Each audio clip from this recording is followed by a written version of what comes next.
Comme c'est la saison des adoptions, aujourd'hui on va parler fureton et comment bien vous préparer à l'accueillir.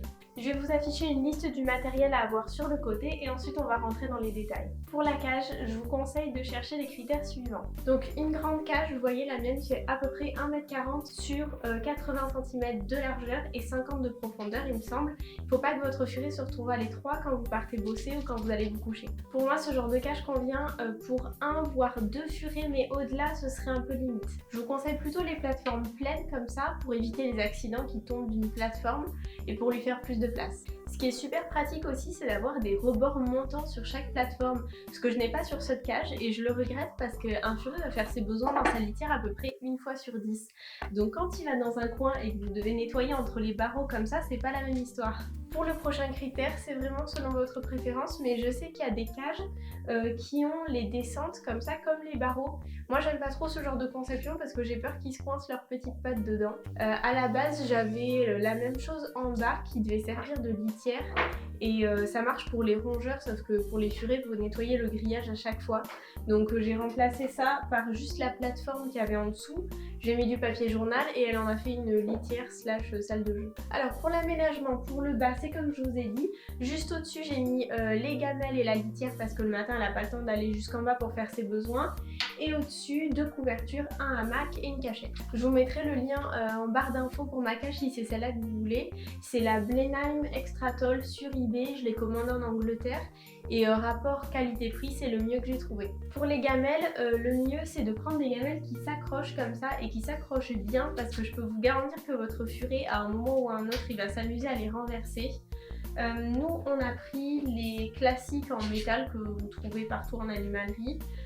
Et encore, on a dû mettre du scotch un peu partout parce qu'elle a quand même trouvé un moyen de le renverser. Pour sa nourriture, j'ai gardé la gamelle d'origine qui était fournie avec la cage, qui est en plastique. Je l'ai gardée parce qu'elle est assez stable, mais c'est mieux quand même d'avoir des gamelles en céramique ou en métal niveau hygiène et puis c'est plus pratique à nettoyer. Pour la litière, quand vous avez une litière fournie avec la cage ou quand vous demandez en animalerie une litière pour furet, on va souvent vous donner une litière en triangle qui n'est pas du tout adaptée puisque la plupart des furets ne peuvent même pas rentrer tout leur corps dedans. Je dis la plupart parce que la mienne elle est sûrement naine, elle rentrerait largement dedans, mais même là elle préfère faire ses besoins un peu partout plutôt que dans un seul coin. Ce bac à litière là il est à 7 € à Jardiland, donc pareil je vous mettrai le lien. Pour ce que vous mettez dedans, faites attention, il ne faut pas que ce soit une matière poussiéreuse, ça peut engendrer des problèmes respiratoires. À un moment j'ai essayé la litière végétale, alors c'est super, c'est écologique et tout, mais elle n'arrêtait pas d'éternuer. Donc je vous déconseille la végétale, la litière en chanvre, la litière en gravier comme pour les chats. Moi ce que j'ai, c'est une litière en papier recyclé, c'est le mieux que j'ai trouvé, c'est biodégradable, ça coûte rien par rapport au temps que ça vous dure, ça absorbe les odeurs et ça fait pas de poussière. Vous le trouvez en animalerie et aussi parfois en jardinerie.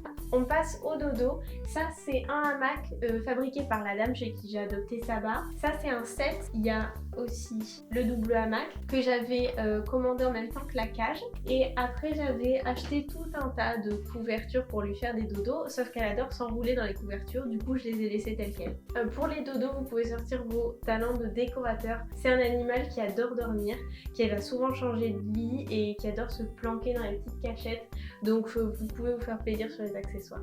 Une cage de transport pour aller chercher votre loulou, surtout s'il est un peu loin, pensez à prendre une cage assez grande pour pouvoir y mettre une litière au fond, une petite gamelle et y rentrer des dodos. Voici la mienne, je suis allée chercher Saba juste à côté de chez moi, donc elle est parfaite pour les petits trajets. Tant que j'y pense, prenez aussi des mouchoirs et des lingettes en cas d'accident pendant le trajet. Pour la nourriture que vous allez lui donner, ça dépend de ce à quoi il a été sevré. N'hésitez pas à demander à votre éleveur qui vous donnera souvent un peu de ce à quoi il est habitué. Et après ce sera à vous de faire votre choix, mais je vous conseille plutôt des proies ou du raw. Donc je vous invite à regarder ma vidéo sur l'alimentation où je réponds à plusieurs questions fréquentes sur le sujet, dont pourquoi éviter les croquettes. Les jouets. Alors vous pouvez en fabriquer super facilement. Moi je fabrique des tuyaux en sac de course pour Saba parce qu'elle adore quand ça fait du bruit, des cachettes en carton. Vous pouvez aussi fabriquer des peluches et des cannes à pêche. Si vous les achetez, attention à ne pas prendre trop fragile, assez simple et sans petits éléments qui se détachent avec lesquels ils pourraient s'étouffer. Pensez à toutes les éventualités et quand je dis toutes, c'est vraiment toutes. Si vous avez un doute sur un jouet, ne le prenez pas parce qu'un accident domestique est vite arrivé. Moi j'ai deux petites balles, sa peluche qui fait peau qui est en train de rendre l'âme, une balle en caoutchouc, elle adore ce truc.